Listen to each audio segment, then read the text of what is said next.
ગુજરાતના વેરાવળમાં લોકેટેડ પ્રખ્યાત અને ઐતિહાસિક સોમનાથ મંદિર હિન્દુઓના સૌથી પવિત્ર યાત્રા સ્થળમાંનું એક છે.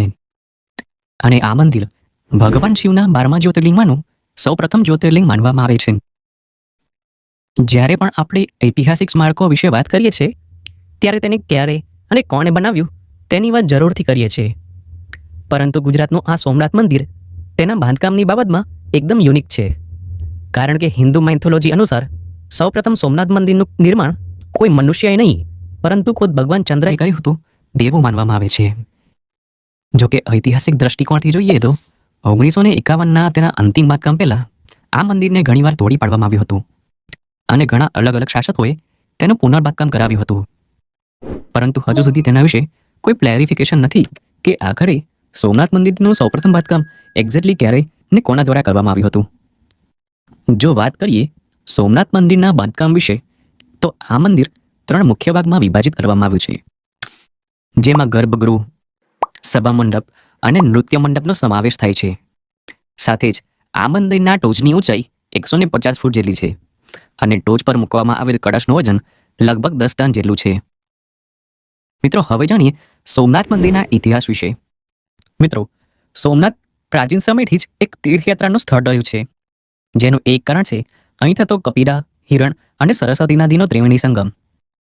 માઇથોલોજી અનુસાર કહેવામાં આવે છે કે જ્યારે એક શ્રાપના કારણે ભગવાન ચંદ્રએ તેમની ચમક ગુમાવી દે છે ત્યારે આ સ્થળે સરસ્વતી નદીમાં સ્નાન કરવાથી તેમને તેમની ચમક પાછી મળી ગઈ છે, જેને આપણે પૂનમ અને અમાસ તરીકે પણ ઓળખીએ છીએ. રસપ્રદ વાત એ છે મિત્રો, આ જ પરંપરાને કારણે આ શહેરનું નામ પ્રભાસ પાટણ પડ્યું હતું. આ ઉપરાંત આ શહેરના અન્ય બીજા નામ જેવા કે સોમેશ્વર અને સોમનાથ નામે પણ ઓળખવામાં આવે છે. જો કે ઇતિહાસમાં સોમેશ્વર નામનો ઉલ્લેખ 9મી સદીમાં પણ જોવા મળે છે. 1950 પછી થયેલા સોમનાથ સાઇટના ખોદકામ દરમિયાન 10મી સદીના પથ્થરો મળી આવ્યા હતા. સોમનાથને લઈને સૌથી મોટી ઘટના 1026માં બની હતી, જ્યારે ભીમદેવ પ્રથમના શાસન દરમિયાન ટર્કીશ મુસ્લિમ શાસક મહેમૂદ ગઝનીએ સોમનાથ મંદિર પર લૂંટફાટ ચલાવીને તેને ડિસ્ટ્રોય કરવાનો પ્રયત્ન કર્યો હતો. અને આ લૂંટ દરમિયાન ગઝનવી તેની સાથે લગભગ 20 મિલિયન દિનાર જેટલી સંપત્તિ લૂંટીને પોતાની સાથે લઈ ગયો હતો.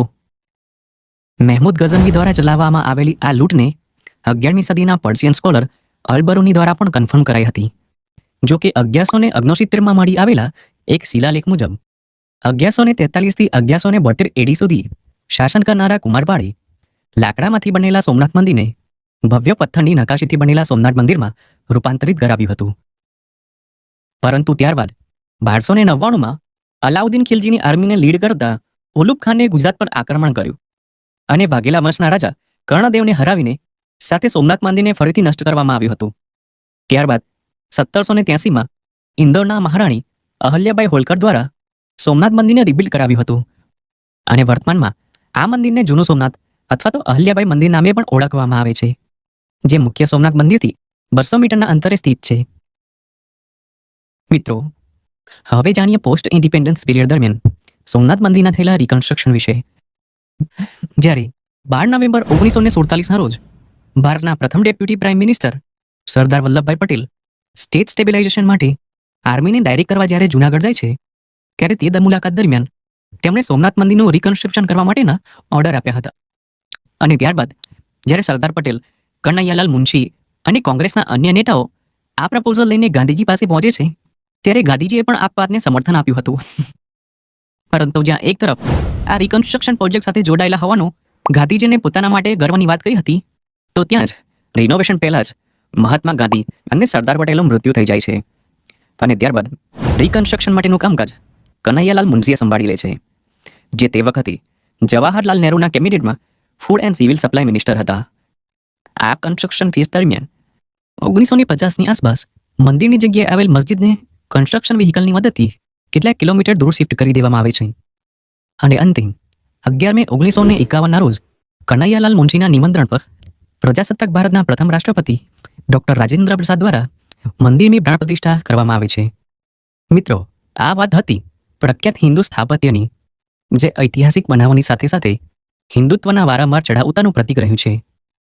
અને કેટલાય વિદેશી આક્રમણો દ્વારા મંદિરના માળખાને નુકસાન પહોંચાડ્યા બાદ પણ આ મંદિર તેના સક્રિય સ્થિર સ્થાન પર બની રહ્યું છે, જે મંદિરની મહત્વતાને જ નહીં પરંતુ હિન્દુત્વના સ્થિતિસ્થાપક નેચરને પણ રિપ્રેઝન્ટ કરે છે. મિત્રો, આશા રાખીએ છીએ કે આ વિડીયોમાં દર્શાવેલી માહિતી આપને પસંદ આવી હશે. જો વિડીયો પસંદ આવ્યો હોય તો વિડીયોને લાઇક કરો, તમારા મિત્રો સાથે શેર કરો અને આવી અવનવી જાણકારી તેમજ વિવિધ સરકારી યોજનાઓ વિશે માહિતી મેળવવા માટે આજે જ અમારી ચેનલ ટેક SK સફરને જરૂરથી સબસ્ક્રાઇબ કરો.